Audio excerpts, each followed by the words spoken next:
Well, today's project is going to be a real fun one. We're going to repair the latches on a Willys tailgate here. You can see this thing's been welded around here. This is actually supposed to be a separate nut and go into the backing plate. It's supposed to look like this one, which I've already repaired.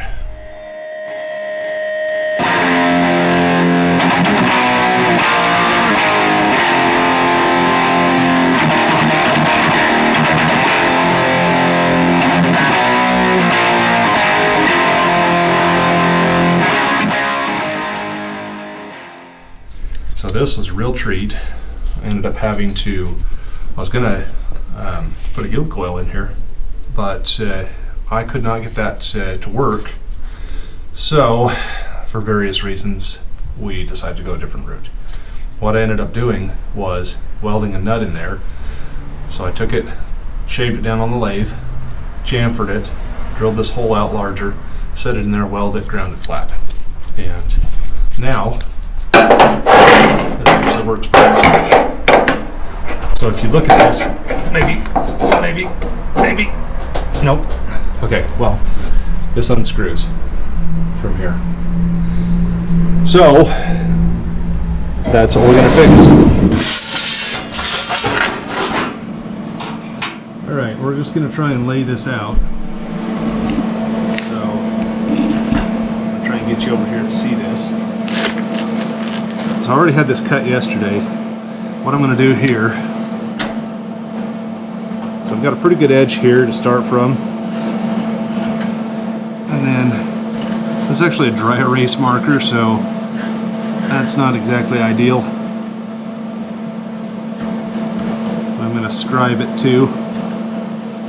My main focus is on getting these holes in the right spot, because that changes how the tailgate latches. We can't have that.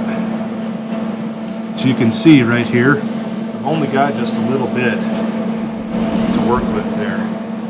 Let me get you a better angle on the dangle here.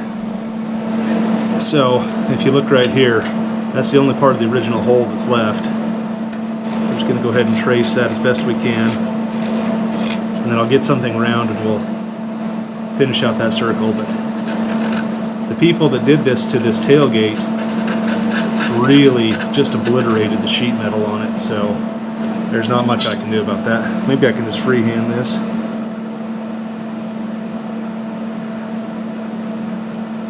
Yeah. Okay, I think we're good there. So I'm gonna go ahead and cut this out, and you know, that shouldn't be too bad. Okay, so I'm just gonna go mobile here for a second. I'm gonna pop this in from the back and just check our fit. And then I'll go ahead and get this drilled out and we'll start stitching those holes in it. I think right now I'm just going to drill the holes small and then we'll enlarge it to whatever size we need, because I'm not exactly sure what size we're going to need for this. I know the one has got to just be able to fit this bolt through, and then probably the other one just for that size, but I'd rather keep them small right now. So let's head over to the vise. Okay, I've got those holes piloted. So let's get these other holes knocked out.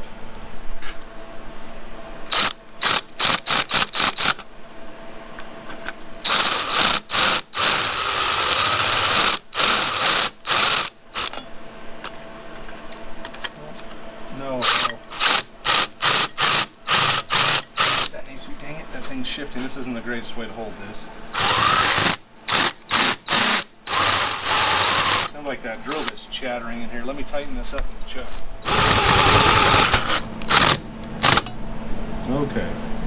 Now, the way we can tell, let's grab our daily bopper here.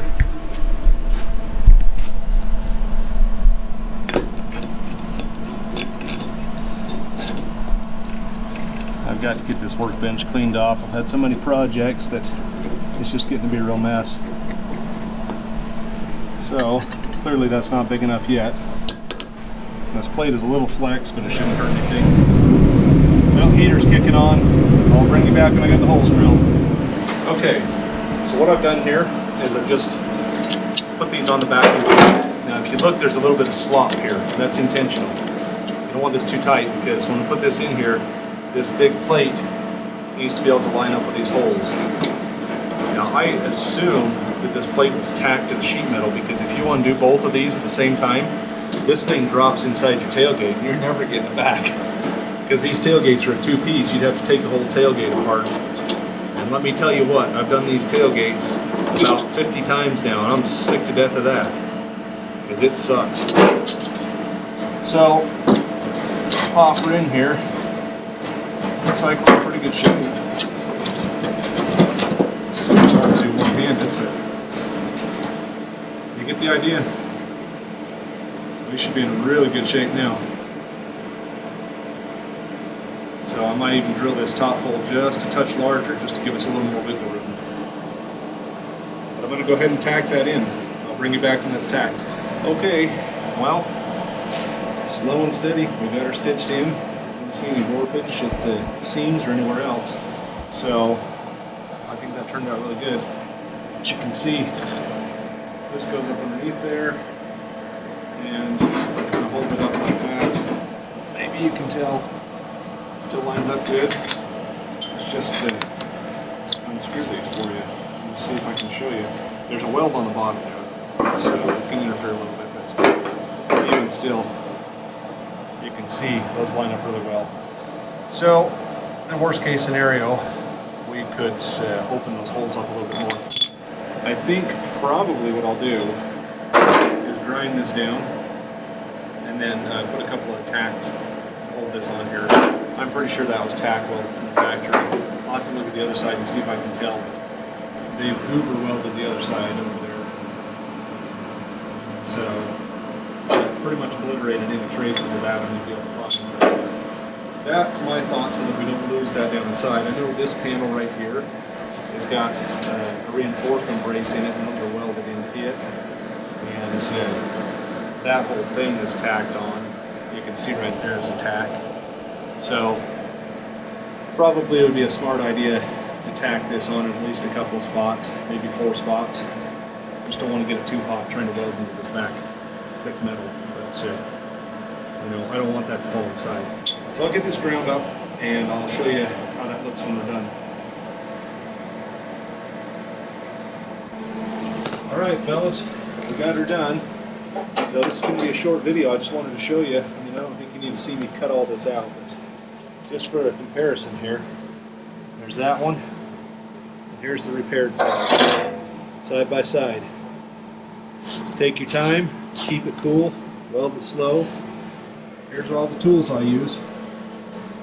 I use these clips, a little cheap Harbor Freight die grinder with a different stone on it. I do have a diamond stone shaper dresser. I can change the shape of that stone a little bit, or trim it up or clean it up. And then I've also got just a little cheap Harbor Freight angle grinder, a right angle grinder, die grinder. And I get these sanding discs down at the welding shop. I really like these ones I bought last time. I don't know what brand they are, but they last for a really long time, do a good job. So now we've got to figure out what to do about this nightmare on the bottom here, and also redo the other side. So keep watching. I'll see if we can do another video when I figure out what we're going to do for the other side. So thanks for watching, guys. It's been one hell of a month. It's been rough to get any videos out and get done, but we're getting them, and we're slowly improving quality on the channel and content. And I've got a new Rode microphone. Tell me if you guys think it sounds any better. And I've also got the stabilizer mount on that, so it should help us out quite a bit with sound quality. Like, comment, subscribe, and as always, thanks for watching. I really appreciate you guys. We're almost to 100 subscribers. I think we'll do a 100 subscriber special episode. I'm not sure what that's going to be yet, but keep watching. This is Reaper, signing off on another one.